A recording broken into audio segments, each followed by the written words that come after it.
Hillary Clinton goes off on gun control. Nicholas Kristof of the New York Times tries to explain the Second Amendment, and we check the mailbag. This is the Ben Shapiro Show.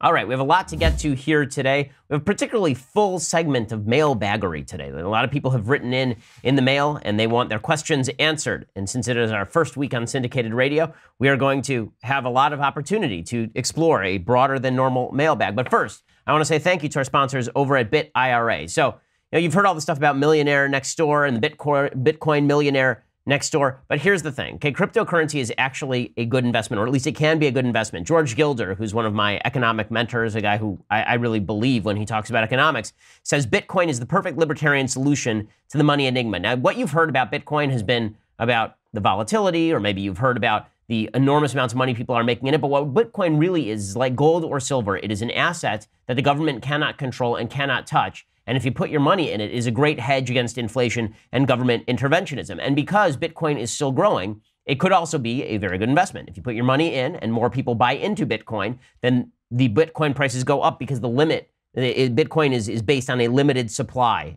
So if there's a limited supply of Bitcoin, more people are buying in, the value goes up. So if you get in early on Bitcoin, you tend to do better over time, just as if you invested in gold very early before a mass supply was increased, then you do really well on gold as well. Well, the folks from Birch Gold Group, the same people who help you purchase precious metals for your IRA, have created a new company, and it's called BitIRA, and it helps you tap your IRA or 401k into the growth potential of cryptocurrencies. To help you learn more, BitIRA actually offers a free copy of their essential guide to digital IRAs, which you can claim at bitira.com/Ben. That's bitira.com/Ben. If you have over $20,000 in an IRA or 401k, go to bitira.com/Ben. Get free info guide with zero obligation to you. Again, that's bitira.com/Ben. Ask all your questions, get all your answers. And then if you're interested in putting a little bit of money in cryptocurrency, again, as a hedge against inflation and government intervention, then go over to bitira.com/Ben. That's bitira.com/Ben to check it out. Okay, so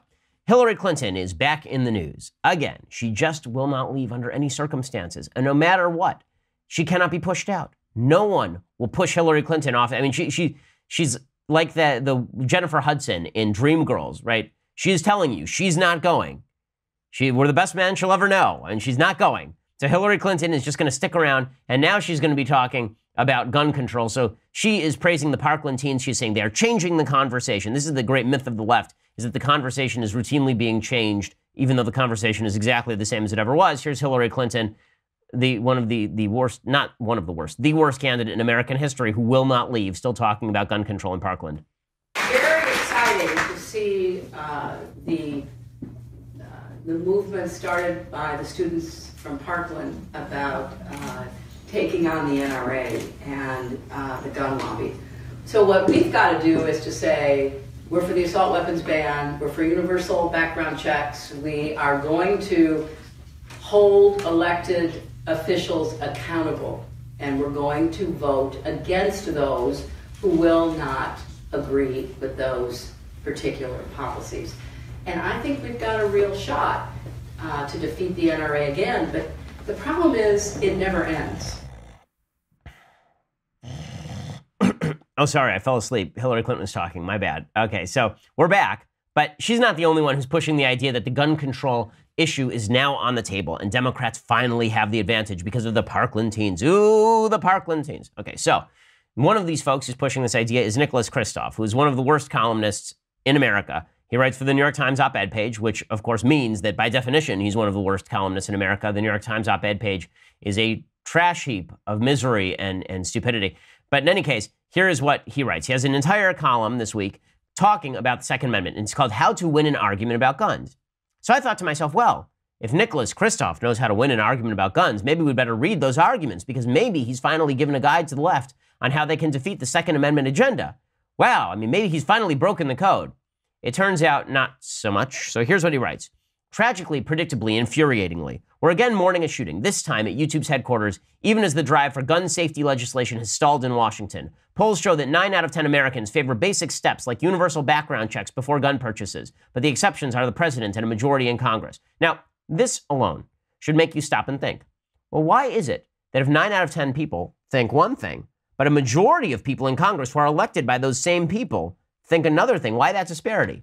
Well, the answer is, of course, that 9 out of 10 people do not support universal background checks. 9 out of 10 people are told a slogan called universal background checks. And then when they are told that this means that you will not be able to give your gun to your kid, right? When this means that you will not be able to buy a gun for your brother, when this means that you won't be able to lend a gun to your friend to go hunting, they go, well, that seems weird. Like I'm not up for that.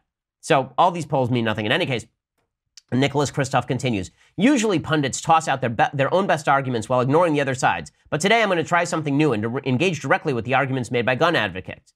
Quote, you liberals are in a panic over guns, but look at the numbers. Any one gun is less likely to kill a person than any one vehicle. But we're not traumatized by cars and we don't try to ban them. So here's how Nicholas Kristof responds to this claim. It is true that any particular car is more likely to be involved in a fatality than any particular gun, but cars are actually a perfect example of the public health approach we should apply to guns. We don't ban cars, but we do work hard to take a dangerous product and regulate it to limit the damage. There are already federal background checks on guns. You cannot own a machine gun. States across the country have gun legislation that restricts magazine size. I was recently at a gun shop in California, and in California, if you buy a rifle, you cannot actually have a replaceable magazine. You literally have to unscrew every magazine that you use. You use a magazine, you use the limit, you have to unscrew the magazine. You have to take out a screwdriver and release the magazine before putting in a new magazine and re-screwing it in. Okay, so these gun laws exist all over the United States, and Kristof apparently doesn't know that. He says, we do that through seatbelts and airbags with cars, through speed limits and highway barriers, through driver's licenses and insurance requirements, through crackdowns on drunken driving and texting while driving. I once calculated that since 1921, we have reduced the auto fatality rate per 100 million miles driven by 95%. Sure, we could have just said that cars don't kill people, people kill people, or we could have said it's pointless to regulate cars because then bicyclists will just run each other down. Instead, we relied on evidence and data to reduce the carnage from cars. Why isn't that a model for guns? Well, here's the part that's hilarious about this entire argument that he's now proclaiming. He's saying that we've done a great job with cars, except that cars still kill more people than guns, right? So how does that follow? Right? If the idea is that all these regulations on cars have made them less deadly, why is it that guns, as a percentage of the population, you know, the number of guns in American society has increased wildly since 1994, and yet the gun death rate in the United States has decreased wildly since 1994. He just sort of skips over that part. Okay, Nicholas Kristof continues. Because of the Second Amendment, the Constitution doesn't protect vehicles, but it does protect my right to a gun. He says, yes, but courts have found the Second Amendment does not prevent sensible regulation. There is no constitutional objection to say universal background checks to obtain a gun. It's crazy that 22% of guns are obtained without a check. Again, he's right on this one. Okay, there is nothing in the Constitution that says you cannot have a universal background check. It is also politically unpalatable because a lot of people don't want a universal background check. And then he says, whoa. Again, this is Kristof going back and forth trying to explain why all the conservative arguments on guns are wrong. He says, whoa. You're inflating the gun violence numbers by including suicides. Almost 2/3 of those gun deaths are suicides, and the blunt reality is that if someone wants to kill himself, he'll find a way. It's not about guns. He says, actually, that's not true. Scholars have found that suicide barriers on bridges, for example, prevent jumpers and don't lead to a significant increase in suicides elsewhere. Okay, first of all, there are like 5 jumpers in the United States. Okay, the number of people who die by jumping off bridges in the United States every year is really, really low, so that's not a great sample size. And he says, likewise, almost half of suicides in Britain used to be by asphyxiating oneself with gas from the oven. When Britain switched to a less lethal oven gas, the suicides by oven plummeted, and there was little substitution by other methods. So it is about guns. Well, no, that's like saying that that suicide was about ovens in Britain. Okay, suicide is much more common on a per capita basis in many countries in Europe than it is in the United States, where guns are not nearly as prevalent. The suicide rates in Japan continue to be quite high, for example, and guns are essentially forbidden in that society. The evidence on to pretend that guns are the cause of suicide is just inane. Okay, suicide is something social scientists have been studying for nigh on 200 years, right? Really since Comte. And they're still waiting to figure out exactly how this functions. People don't understand why people commit suicide. There's no good one answer to it. To suggest it's all about the guns is just dumb. He says, no, it's more about our violent culture. The Swiss and Israelis have large numbers of firearms, and they don't have our levels of gun violence. He says, yes, there's something to that. America has underlying social problems, and we need to address them with smarter economic and social policies. But we magnify the toll when we make it easy for troubled people to explode with AR-15s rather than with pocket knives. Well, there's not a lot of evidence to that, and that doesn't rebut the supposition, which is that a good person with a gun stops a bad person with a gun, and if a bad person gets a hold of a gun, you don't want to be armed with a pocket knife. In fact, gun violence rates vary widely across American society, and if we're really looking to save lives, maybe we should stop with the gun confiscation rhetoric and start talking instead about how exactly we should stop all of these underlying social problems that are causing the crime in the first place. And finally, Nicholas Kristof writes, you liberals freak out about guns. If you have a swimming pool or a bathtub, that's more dangerous to neighborhood kids than a gun is. Kids under age 14 are much more likely to die from drowning than from firearms. So why this crusade against guns, but not against bathtubs and pools? So here's Kristof's response. Your numbers are basically right, but only because young children routinely swim and take baths, but don't regularly encounter firearms. Right, because the vast majority of people with firearms lock them up. There are 300 million firearms in the United States. There are 100 million gun owners in the United States. My guess is that there are fewer pools than that in all of the United States, because 300 million pools would be a lot of pools in the United States. I don't think there are that many pools in the United States. Okay, so he says, look at the picture of the population as a whole. Overall, 3,600 Americans drown each year, while 36,000 die from guns. Yes, including suicides. There's one more reason to be talking more about gun safety than about pool safety. Well, no, that's more of a reason to be talking about why guns should stay away from kids, and why, again, so apparently we're not allowed to talk about deaths from cars because something, and we shouldn't talk about deaths from pools because gun deaths are more common than pool deaths, even though if we talk about guns in pools, then we come up with the conclusion that pools are more dangerous to children than guns. None of this makes any sense. Finally, he says, note that a backyard pool isn't going to be used to mug a neighbor or to invade a nearby school. Schools don't have drills for an active pool situation. Okay, that's an emotional argument, not really a logical one. He said, while some 200,000 guns are stolen each year, it's more difficult to steal a pool and use it for a violent purpose. Okay, so now he's calling for a full-scale gun confiscation and then telling us why we shouldn't worry about that. Okay, so again, Nicholas Kristof defeating his own arguments. Well done there, Nicholas Kristof. Just strong stuff from the New York Times columnist. David French has an excellent column on all of this. And he points out that all of the straw man that Nicholas Kristof erects here do not even withstand Nicholas Kristof's attempt to undercut those arguments. That the arguments that he props up there are actually stronger than his counter arguments. French says Kristof won't win his argument because he can't. We've proven we can decrease crime while we protect the Second Amendment and expand access to guns. We know we can reduce suicides without restricting any person's right to self-defense. We know we have fewer suicides than many other developed countries, even as we have more guns. Moreover, we know that various so-called common sense gun control measures wouldn't have prevented a single recent shooting.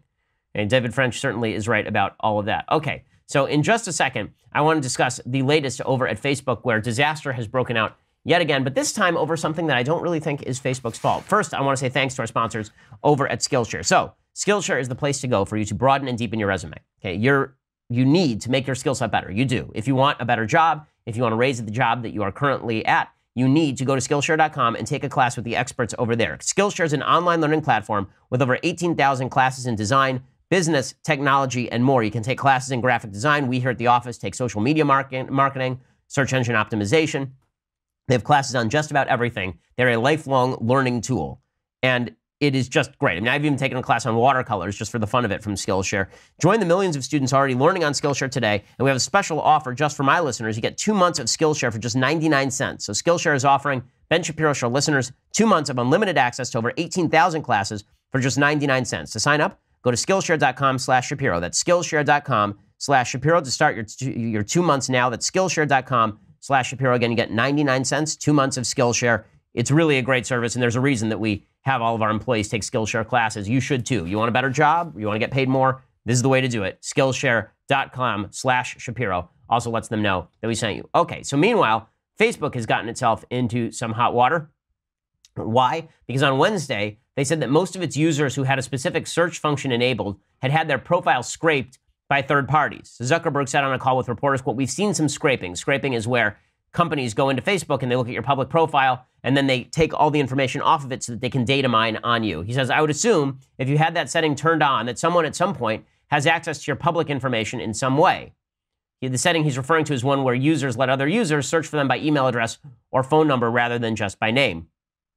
So their chief technology officer, Mike Schropfer, said most Facebook users could have had their public profile scraped. He said, quote, until today, people could enter another person's phone number or email address into Facebook search to help find them. This has been especially useful for finding your friends in languages which take more effort to type out a full name or where many people have the same name. In Bangladesh, for example, this feature makes up 7% of all searches. However, malicious actors have also abused these features to scrape public profile information by submitting phone numbers or email addresses they already have through search and account recovery. And given the scale and sophistication of the activity we've seen, we believe most people on Facebook could have had their public profile scraped in this way. So a lot of people are very upset about this because, oh, Cambridge Analytica was scraping public information and using it in order to cross-tabulate with political preference. And now other companies are doing this. Guys, the internet is not private. If you put a profile on Facebook, other people can see it. That is the purpose of it. If you think marketing companies are not taking advantage of that, you don't know anything about social media. So this one is not on Facebook. What is on Facebook is that they have lost the trust of the American people because Facebook has not been transparent about what exactly their purpose is, about what it is that they do. Are they a social media platform where you interact with friends and pick people you want to follow? Or are they a publisher that decides what you see?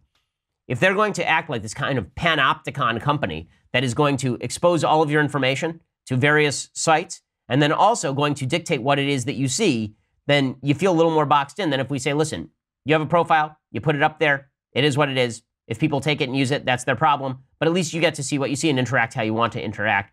You know, Facebook has some real problems along all of these lines, specifically because they've not been clear about what it is that they do. If they want to be clear about what they do, if they want to be transparent with the people who use Facebook, now is the time. I understand that they don't want to give away proprietary trade secrets, but that's not what we're asking for. All we're asking for is to know, how are you deciding what shows up in my feed? How are you deciding what information is protected? These are not difficult questions. These are questions that should be easy to answer. And if Facebook answers those questions, I think that consumers at that point can make an informed decision. Okay, so now I want to talk a little bit about the latest on the Stormy Daniels scandal. Ooh, Stormy Daniels. So the left is obsessed with the Stormy Daniels story because Stormy Daniels is a porn actress who has been in many a massive masterpiece, including The Witches of Breastwick, an actual film in which Stormy Daniels starred. I'm not kidding. And she also obviously had an affair with the President of the United States. All the talk about Trump denying that, like, come on. Does anyone really believe President Trump on that? Probably not, because it's just not particularly believable. But one of the things the media have done with Stormy Daniels is they have made her out to be a victim. They've said that this porn star who had an affair with the President of the United States before he was president, knowing he was married, in an attempt to get him to put her on Celebrity Apprentice, and then took $130,000 to shut up about it before the election. Now she's some sort of great victim, and she's really a hero, Stormy Daniels. You know, she's really coming out with information that the public needs to know. Now, I'm not saying that Trump is innocent in all of this. He's not. He bribed a woman to shut up about an affair that he had while he was married. That's disgusting. Okay, plus, I mean, having sex with Stormy Daniels is not exactly virgin territory. Okay, but in any case, you know, when President Trump, insists that he is completely innocent in all of this, no, he's not innocent in all of this. Having your lawyer pay people off to shut up about affairs is gross behavior. Is it illegal? Maybe, maybe not. Probably not. Is it a campaign finance violation? Probably not. Which means that I think it raises moral questions about the president, but those moral questions have been in offing for something like 40 years at this point. I mean, there's nothing new under the sun here, and there's nothing new under Stormy Daniels' moon, apparently. So, you know, this idea that the president has somehow violated the trust of his own base, like everybody knew that this is what Trump was when they elected him. Come on. Melania was wife number 3, okay? This is not like, wow, this guy is just he's a paragon of moral rectitude. And so why exactly is the media obsessed with this? Because they think that this is going to take down Trump. And they've painted Stormy Daniels as some sort of victimized figure by President Trump. Well, all of that sort of exploded on the Democrats yesterday because Stormy Daniels, her lawyer, Michael Avenatti, was interviewed by Megyn Kelly. Megyn Kelly is a fantastic interviewer. She's a great prosecutor, right? This is what she is best at, right? The stuff that she's best at, I think she's okay at all of the kind of morning show host kind of stuff. But the stuff that Megyn just dominates at, that she's terrific at, is when she asks hard questions to people. She was great at this on Fox News, and she just grilled Michael Avenatti last night, and it was brutal. Why would Stormy Daniels be leading the charge on whether that payment violated the election law? Because, I mean, this is the honest to God truth. This is a principled woman at this point. She wants the truth. She wants the truth. Now they're laughing at you. She's so principled that 11 days before the election, she had information about the possible next president having an extramarital affair with an adult film actress, and she shut up about it in exchange for just over $100,000. Yeah, and I think she's providing an explanation as to why that is. Because she wanted the money. She wants the truth to be known to the American people now. Then why did she take the money? Why didn't she just talk 11 days before the election? You'd have to ask her that. I don't have an explanation. Come on. She wanted the dough. Okay, so this is where Megyn Kelly is fantastic. If every show were like this with Megyn Kelly, her ratings would be phenomenal because that's amazing television. That is so good. And she's exactly right, of course. It's amazing how the media can't stand any of the psychological cognitive dissonance that people experience every day. In order for them to say that Trump did something bad here, they have to say that Stormy Daniels is some sort of heroine. Stormy Daniels is kind of gross, okay? This is a woman who had an affair with a married man in order to get on a television show and then took a bunch of money to shut up about it before the election, and now she knows she will make more money if she doesn't take that money. So the best part of this was Megyn Kelly actually asked Michael Avenatti, listen, if she didn't want the money, then why is it still in her bank account? Like, she could just give the money back, right? That could be a thing that would actually happen. And that is not what happened, right? I mean, so she did not actually give the money back, obviously, and the impact of that is that she shut up for the duration of the election. Pretty amazing stuff. So good for Megyn Kelly for finally asking some questions. It just shows the desperation of the left that they've tried to make some sort of martyr out of Stormy Daniels, who's anything but a martyr. Anything but a martyr. Amazing, amazing stuff. Again, I want more of this from Megyn Kelly. I would watch this show every day. Like this right here, I would watch that every day. I would just replay that clip over and over because Megyn Kelly shellacking Michael Avenatti is something that is long overdue and demonstrates really the lack of objective media experience on the part of the media, right? The media say they're objective, they're not. If they're really objective, they all would have been asking Michael Avenatti these questions weeks ago. But it took Megyn Kelly to ask it on a morning show on NBC News in order for them to be asked. Okay, so now it is time for some mailbag, correct? Is it mailbag time? Yeah, let's do some mailbag. All right, so we have some really good mailbaggery today. So you all have sent us some great questions, and I want to take some time with them. So we begin today's mailbag with an email from George.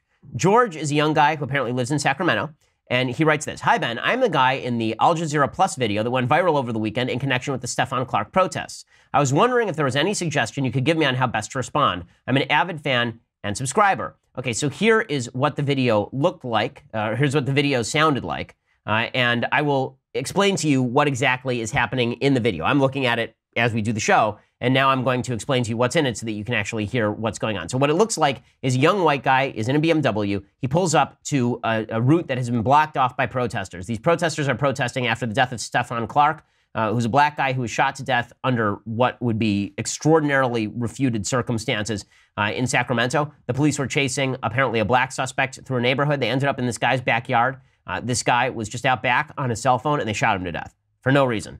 It's an amazing, amazing story, and really a travesty, and demonstrates lack of police training and how bad things can get when you're in a crime-ridden neighborhood, and the cops responsible are definitely going to spend some time in jail, I think, and certainly for police malfeasance. But in any case, these protesters have blocked off the intersection, and the person who wrote me this letter, George, he steps out of his BMW to talk with the protesters because he's just standing there and they're blocking traffic. And here's what it sounds like.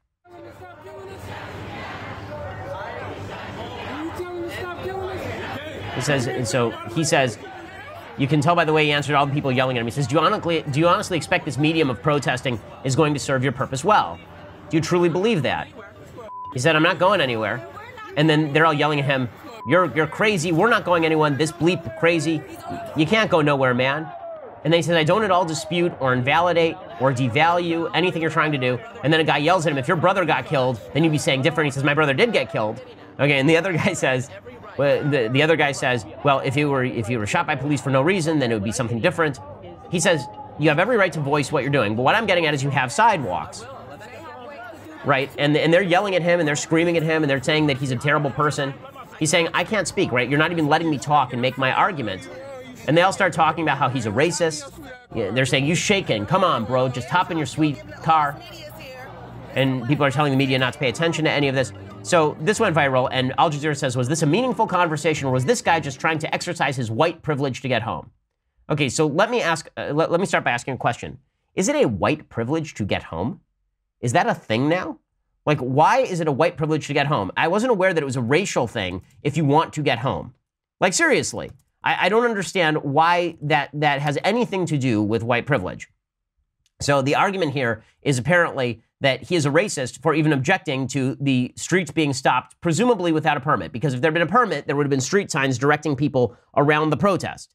But instead, he gets stuck at this intersection, and the idea is that everybody is supposed to just deal with it. Okay, so George, here's what I would say. You did nothing wrong here. I think that, there's an attempt to do a race-based class war on the part of the left based on this video. They're trying to say that because you're white and because you're driving a BMW, this means that your argument is no longer valid. But your argument is valid. If you're a Hispanic guy driving a Honda Civic, your argument would be just as valid. You want to get home. Why are people blocking the public thoroughfare? And there's nothing wrong with you asking that question. By the way, it is also true that what you are arguing, that you actually agree with the protesters, right? And that you want them to do something more effective for their cause. The data back you up. Okay, the data show that there's polling data that shows this from The Atlantic. And what it shows is that if you block traffic, people are less likely to listen to your message. People are more likely, in fact, to think that you're a jerk who's blocking traffic. So what you were doing there was attempting to say to these folks, listen, I'm on your side, and this isn't just about me getting home. If you actually want to do something effective that raises sympathy levels, then go get a permit and then protest, because no one's stopping you from protesting. We just don't want you shutting down traffic in the middle of rush hour so you can't get home. There's nothing unreasonable about that.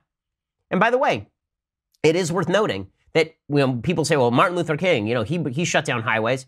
Yes, there was a federal court order that was issued that allowed the Selma March to happen. Okay, so the entire history of the Selma March is really, really interesting. And there's an interesting column by a guy named Ronald Krostasinski that was written in 2015 for the LA Times, in which he talks about the legality of the Selma March. So first of all, he's a professor at the University of Alabama Law School, is this professor. And he served as a law clerk to Judge Frank Johnson in 1991, 1992. So first you have to determine, is the purpose of the march to get arrested? Sometimes the purpose of the march is to get arrested because you want to show that you are being arrested for an unjust reason. But it is also worthwhile noting that a lot of the time you can have a protest, and the goal of the protest is to gain public sympathy, and the worst way to do that is by shutting down traffic. So here is what this law professor writes, quote, to mark the 50th anniversary of the Selma Marches of 1965, we'll replay the inspirational words of Reverend Martin Luther King Jr., recount the courage of the marchers in the face of police brutality, and recall the shock to the conscience that led to the passage of the Voting Rights Act. But we should also consider an important question. Could a march like Selma happen today? The 52-mile march down U.S. Highway 80 on March 21st through 25th required more than determination. It required a court order.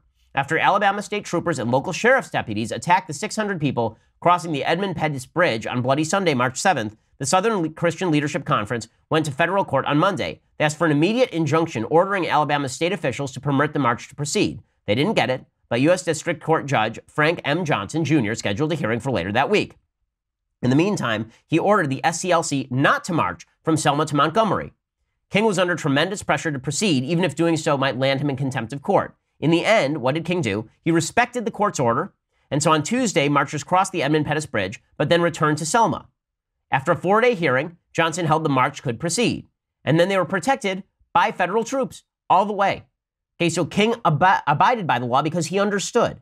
He understood that he didn't want the scene of people being beaten, presumably for breaking the law. Instead, what he wanted was if people were going to be attacked, he wanted them to be attacked while abiding by the law. Right? The whole goal of King's march here was to demonstrate that people could abide by the law and still be treated unequally. That was the whole point.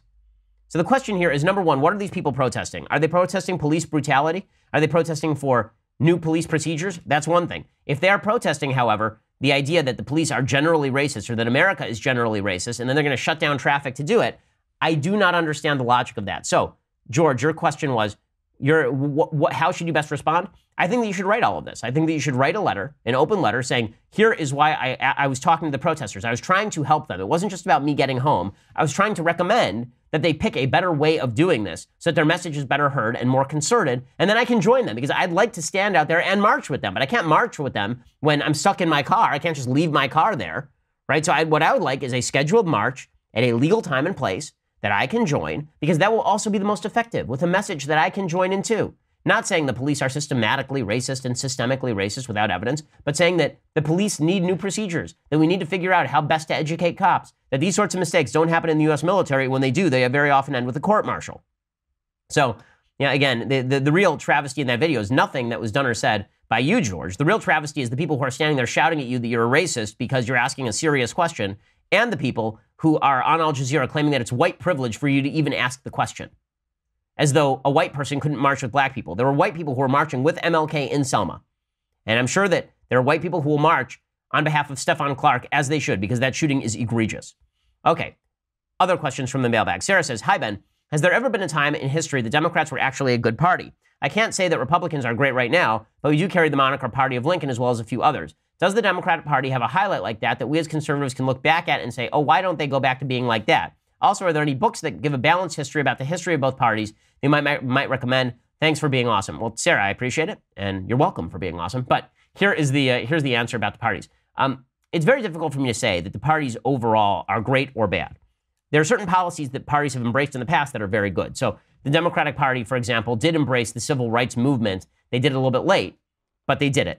Right? The Democratic Party did embrace did tax cuts under JFK, for example. They were Cold Warriors under JFK, although not to the same extent as some Republicans. FDR's, the way that he operated World War II, with the exception of Japanese internment, was great. So Democrats have done great things in the past, and to ignore that would be to ignore history. But to say that the Democratic Party was ever great as a whole, I have a problem with that. Just like I don't think the Republican Party was ever that great as a whole. I think there have been things in the Republican Party that have been great. I would say that radical Reconstruction Republicans were great. I would say that Lincoln was great. I would say Reagan was great. But there have been times that the Republican Party has backed some really pretty stupid policy. There was a time when the typical country club Republican was considered a guy who wouldn't open his golf club to Jews. So what I would suggest is, instead of following party banners and saying, that the Democrats were always great or the Republicans were always great, you can say, here are good people. Now, which party best represents those causes and people now? That's the more important thing. I don't think the labels matter nearly as much as people seem to think that they do. Okay, well, I have more of these questions that I want to answer, but first you're going to have to go over to dailywire.com. For $9.99 a month, you can get a subscription to dailywire.com.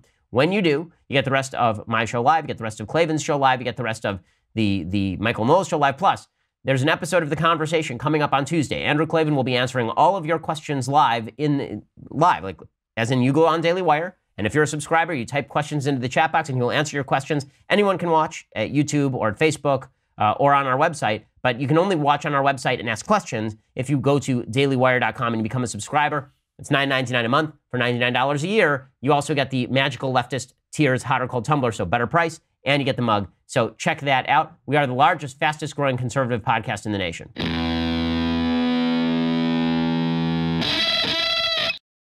Alrighty, so more questions from the mailbag. Here we go. Scott says, hi, Ben. Why do you think Jews on the whole lean left? This is my interpretation of polling data. Given history, I failed to understand the reasoning for this. Thanks, love the show. Okay, Scott, so here is why. So Jews lean left because most Jews are not observant. Most Jews do not pay attention to Jewish law. They do not pay attention to the Torah. They do not really pay attention to Israel. Jews are, by polling numbers, the most atheistic religious group in America. So when you poll Jews, you're polling a bunch of people who say they are ethnically Jewish, but have never attended synagogue or do so once a year on Yom Kippur, and then they break for lunch, right? Even though Yom Kippur is a fast day. So you can't take that seriously as representative of Judaism.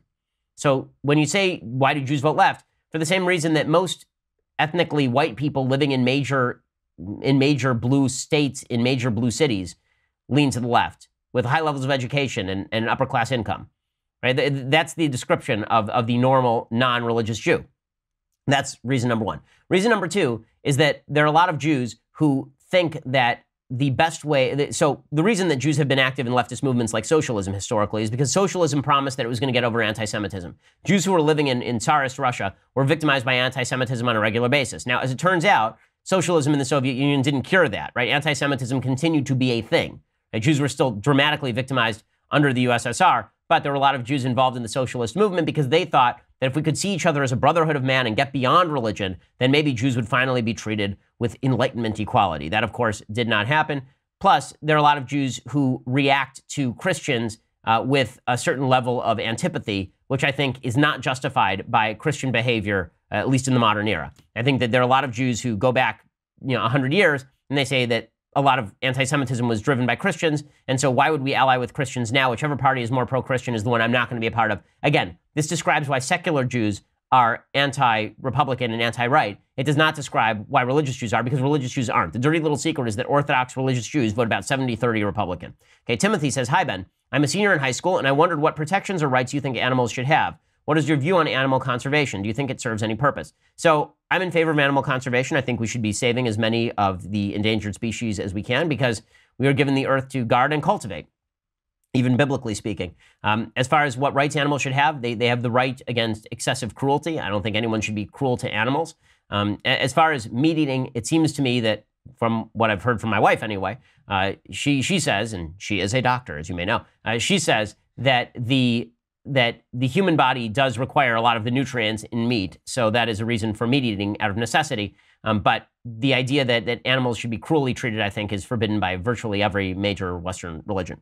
Daniel says, hi, Ben. Earlier this week, you talked about marriage and having kids, and that having kids makes you extremely happy. As someone who is not married and is unsure if I want kids, I wanted to know what you thought having kids would be like before you had them. Did you have an idea of how happy you would be, or is it a completely different experience than you were expecting? Well, it wasn't like I thought that everything with kids was going to be wonderful rainbows and sunshine and unicorns. Okay, as I say, when you have kids, the spectrum of happiness wildly expands, which means that you go from a possible 10 out of 10 to a 1,000 out of 10, but it also goes to a negative 1,000, right? So that means that the worst suffering you will do is when your child suffers or when your child misbehaves or does something bad, and the best your life will be is when your child does something good.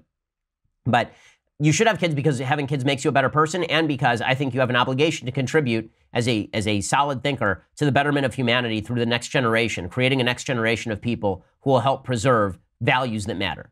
So I think it's more a matter of obligation than enjoyment, in other words, having children. I think it's met expectations in terms of happiness. I think it's exceeded expectations in terms of amount of work, because it's an enormous amount of work to have children, and it changes your life dramatically. You will never sleep again, nor will you ever have a night off again, at least until your kids hit 21. And even then, you'll stay up nights wondering what your kids are doing with their life. So it's a lot of work. I joke that it's sort of like a cult having kids, that once you have kids, you have to convince other people to join the cult, but you can't tell people about the downsides, because then they won't want to join. And then once they're in, they now feel a moral obligation to spread the good word. So, but it is an amazing experience. It will make you a better human being.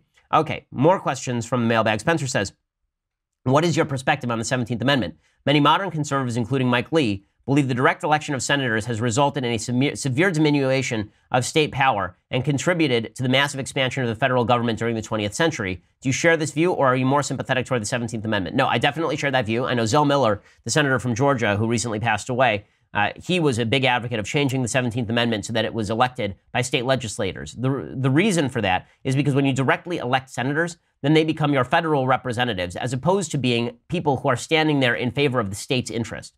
They no longer represent the state, because the state's interests are best represented by the interests of the legislature. Instead, they are representing the public at large, and it's easier to fool the public at large than it is to fool state legislators who actually have a stake in maintaining a certain amount of state power. Like, people don't follow politics closely enough to elect to elect senators who are going to stand up for the values of the state, but they do have the values to elect those people to state legislature, and then the state legislature wants to guard its own power. And so they tell the senators what to do and what not to do.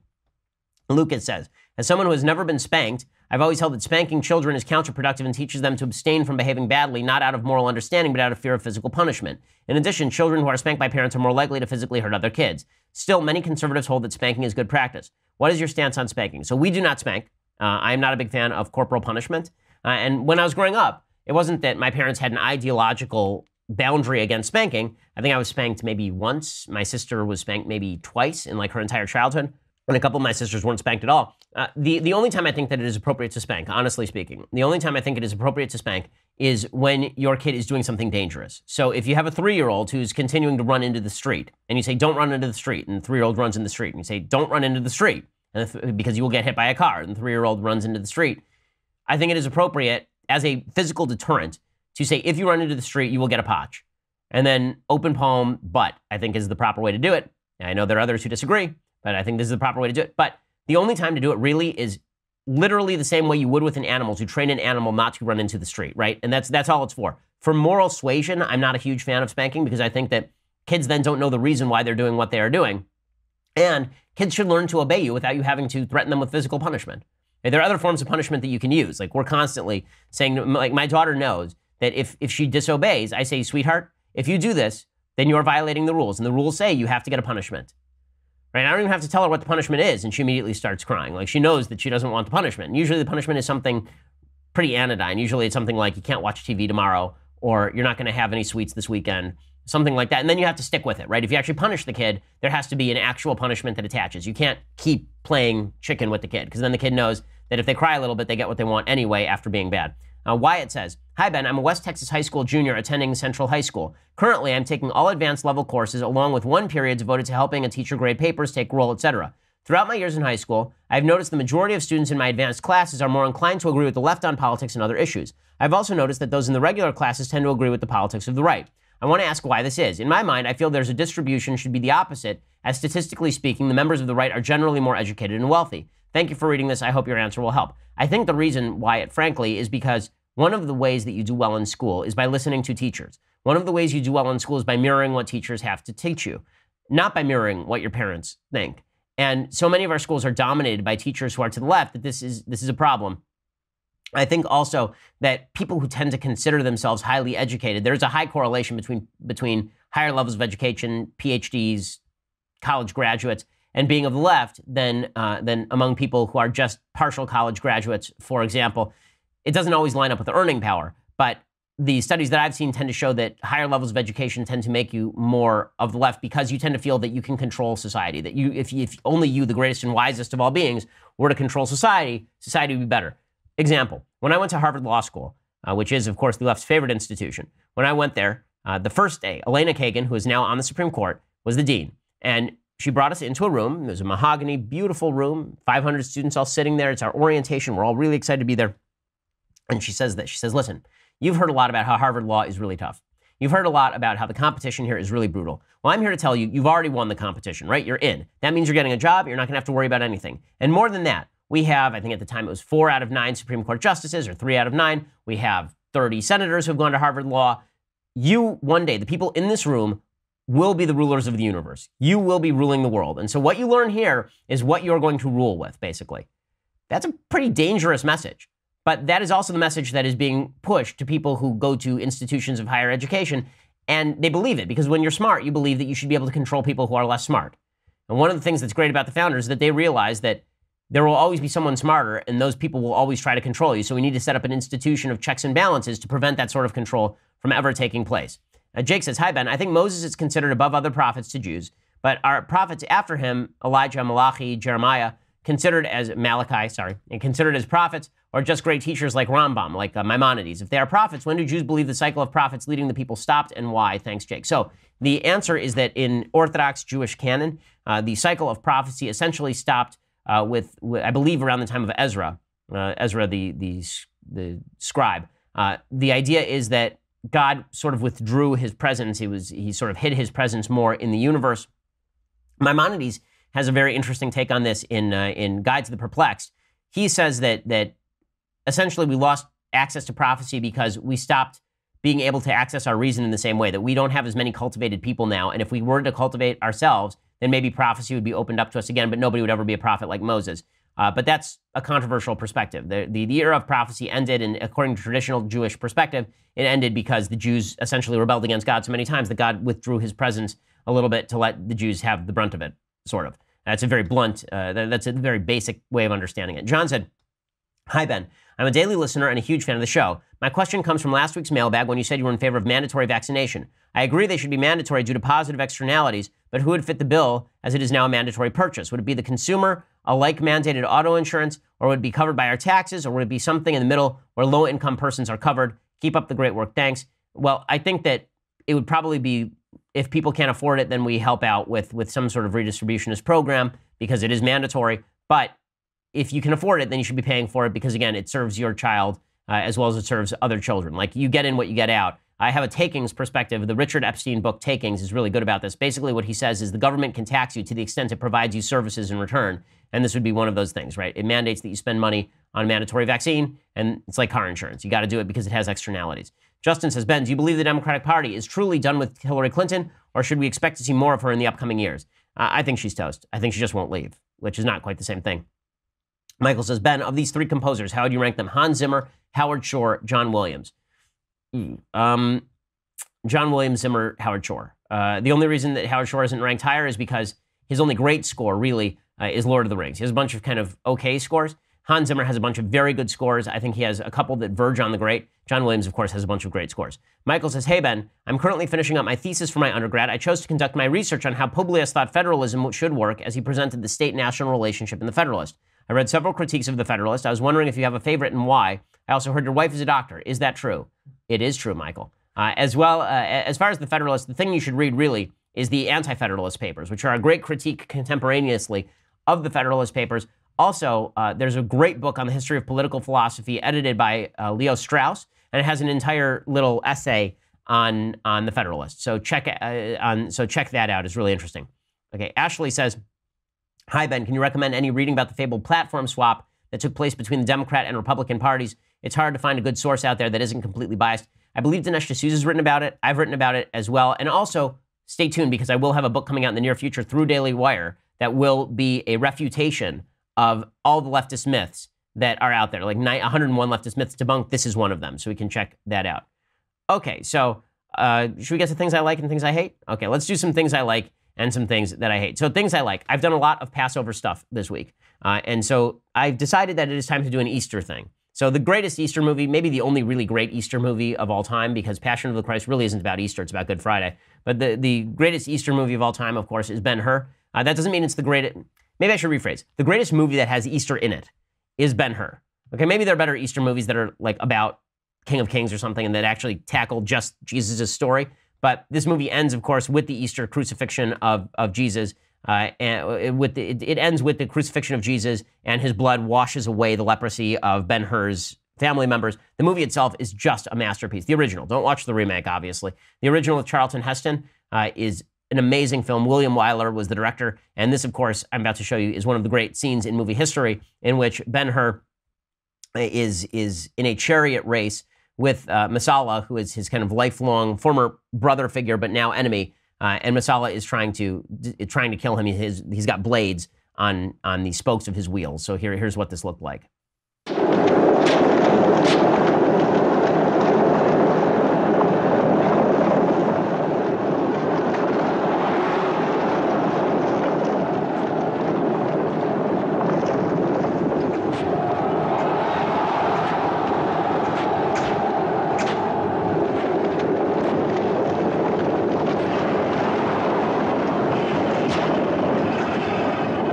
So, I mean, it's an amazingly shot scene. Look how this scene is shot, right? This is all like, this is not happening against background, right? I mean, this is done with, it's just it's an amazing film. It's an amazing film.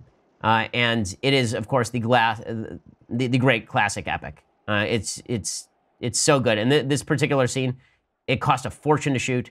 There was a rumor that Alex was bringing up to me that someone was killed during the making of the scene. It's not actually true, so it's worth debunking. But the movie itself is really worth watching, so check that out. One of the great, and this is what Hollywood does best, right? This is the epic stuff that Hollywood does best. Just amazing. Okay, time for a quick thing that I hate.